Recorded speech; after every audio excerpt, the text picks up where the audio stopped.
Assalamualaikum warahmatullahi wabarakatuh. Selamat pagi, berjumpa lagi bersama saya Endah. Dan kali ini saya ingin menyampaikan konten ceramah agama. Saya ingat nih ada kata-kata tentang sampaikanlah ilmu walaupun cuma satu ayat. Dan saya berniat untuk itu. Saya ingin menyampaikan nih untuk para wanita yang sibuk bekerja, yang sampai nggak sempat ikut kajian agama. Dan kali ini saya ingin menyampaikan ilmu-ilmu dari Ustadz Hadi Hidayat yang mungkin bisa menjadi penenang hati kita, atau mungkin banyak yang nggak tahu yang boleh atau nggak boleh dalam agama. Dan saya cuma info nih, kalau ini disclaimer ya, yang info itu saya benar-benar cari di media sosial. Saya juga mohon maaf jika masih banyak kekurangan atau kesalahan. Saya juga meminta dukungan dari teman-teman kalian, dari teman-teman, untuk subscribe dan komen jika saya banyak kesalahan atau kekurangan, atau mungkin yang masih belum saya bisa luruskan, tolong dibantu luruskan. Tanpa berlama-lama lagi, yuk kita nonton videonya biar kalian gak kepo. Hijab itu bukan dari Arab. Hijab itu adalah hadiah dari Allah. Kita dengar penjelasannya bersama Ustadz Hadi Hidayat. Jilbab itu bukan budaya Arab. Jilbab itu hadiah terindah yang Allah berikan bagi setiap perempuan muslimah untuk memberikan satu penguatan tentang kemerdekaan dirinya. Ini komentar Ustadz Hadi Hidayat tentang masalah nasab yang menjadi polemik di antara kita. Bila memang yang disoal ini masalah perilaku, masalah etika, tentu kita harus pisahkan. Nasab hal tersendiri, penyimpangan dari perilaku adalah hal tersendiri. Jadi saya kira kita pisahkan antara persoalan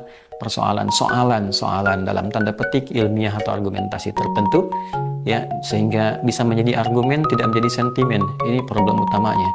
Kemudian yang kedua, masalah perilaku kita pisahkan. Jadi jangan karena persoalan perilakunya lalu yang ingin dihancurkan misalnya nasabnya, na'udzubillah min dzalik. Itu kan persoalan. Tidak perlu menjadi pakar hukum untuk menjadi warga negara yang baik dan ingin mempelajari undang-undang yang ada di Indonesia.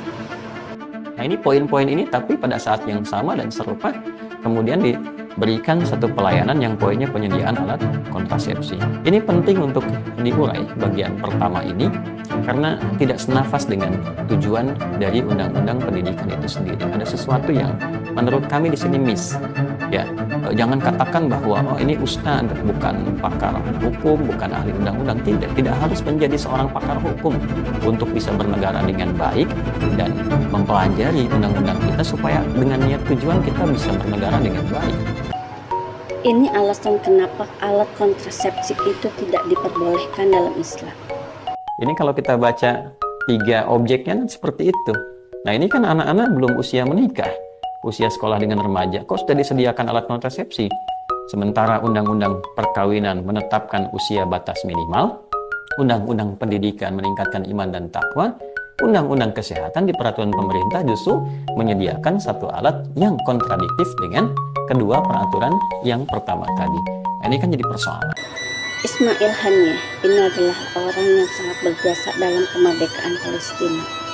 Sungguh pelajaran besar dari seorang sosok Ismail Haniyeh.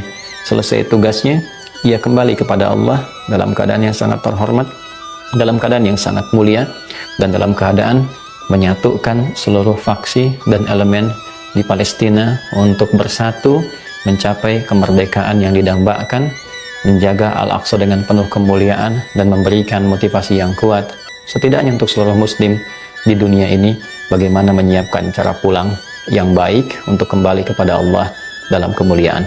Ish karimah au mutsyahidan, hidup dalam keadaan yang terhormat dan wafat dalam keadaan yang dimuliakan. Istijrat di era modern.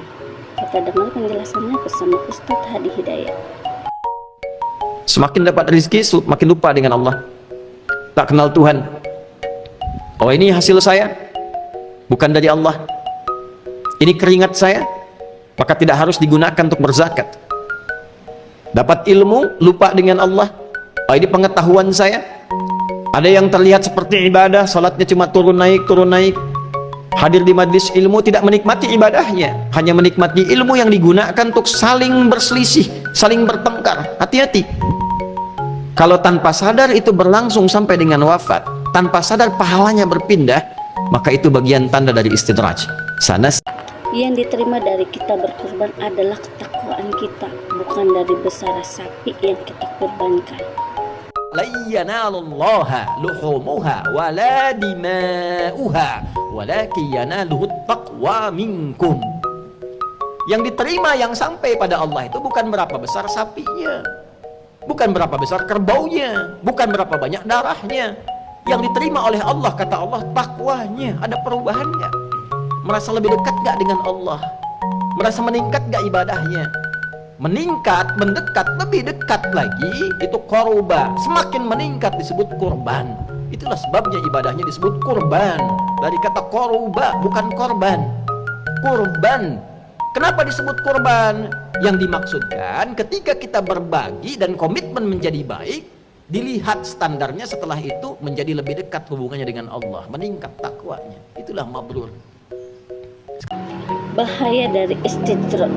Kita dengar penjelasannya bersama Ustadz Hadi Hidayat. Tujuan berkehidupan yang benar, maka kami buka segala pintu. Pintu pengetahuan dibuka, enak terus belajar, belajar terus. Yang umum belajar, tambah banyak ilmunya, tiba-tiba di ujungnya menyimpulkan Tuhan tidak ada. Tiba-tiba menyimpulkan semua agama sama, menuju pada Tuhan yang sama, cuma caranya beda-beda.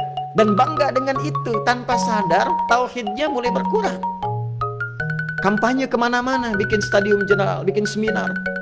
Ini menandakan ada yang salah. Harta diperbanyak, perusahaan makin banyak, lupa dengan Allah, diingatkan oleh ulama, diingatkan oleh ustaz, diajak ke masjid sudah mulai lupa. Hati-hati. Hati-hati, dibuka oleh Allah segala pintu untuk menjadikan dia hanyut dalam kehidupan dunianya. Semakin dapat rezeki, semakin lupa dengan Allah. Hikmah kebaikan dari kematian seseorang untuk dijadikan cermin kesolehannya untuk kita. Ketika ada orang mendahului kita dalam kematian, liyabluwakum ayyukum ahsanu amala, untuk menguji Anda yang masih hidup. Jadi selalu menjadi cermin kesolehan. Yang wafat itu, kata Al-Quran, jadikan cermin kesolehan untuk melihat, mengcompare pada diri kita, untuk meningkatkan kebaikan kita. Jangan-jangan dia pulang itu karena memang bekalnya sudah baik. Dia orang baik gitu. Mungkin dia nggak butuh tahajud lagi, dia nggak butuh menghafal Quran lagi. Oh, saya sekarang diberi kesempatan sampai ajal karena ada kebaikan yang bahkan belum bisa dibandingkan dengan persennya dia. Nah, cara melihatnya begitu. Jadi kalau ada orang meninggalkan kita, misal siapapun dia, coba lihat kebaikannya. Kunci dari kesuksesan adalah lewati dulu ujiannya. Jadi kita kerja, pengen punya aset, pengen punya omset yang tinggi, belum dapat. Nah, itu jannahnya dunia, belum tampak. Di akhirat disebut surga, itu jannahnya kita belum tampak sekarang. Sekarang ayatnya dipakai, am hasibtum an tadkhulul jannah. Apa kamu duga kamu akan sukses dunia akhirat? Bisnis kamu sukses, pelajaran kamu sukses, keluarga kamu sukses, di akhirat kamu sukses dapat surga?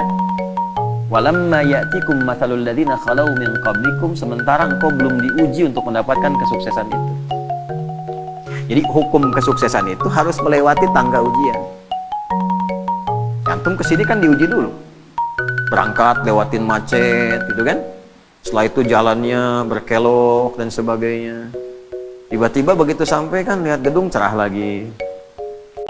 Sampai seorang wanita nantinya akan meninggal, Allah tetap akan mengangkat derajatnya dengan memberikan satu kain kafan untuk dijadikan hijabnya ketika ia akan dimakamkan.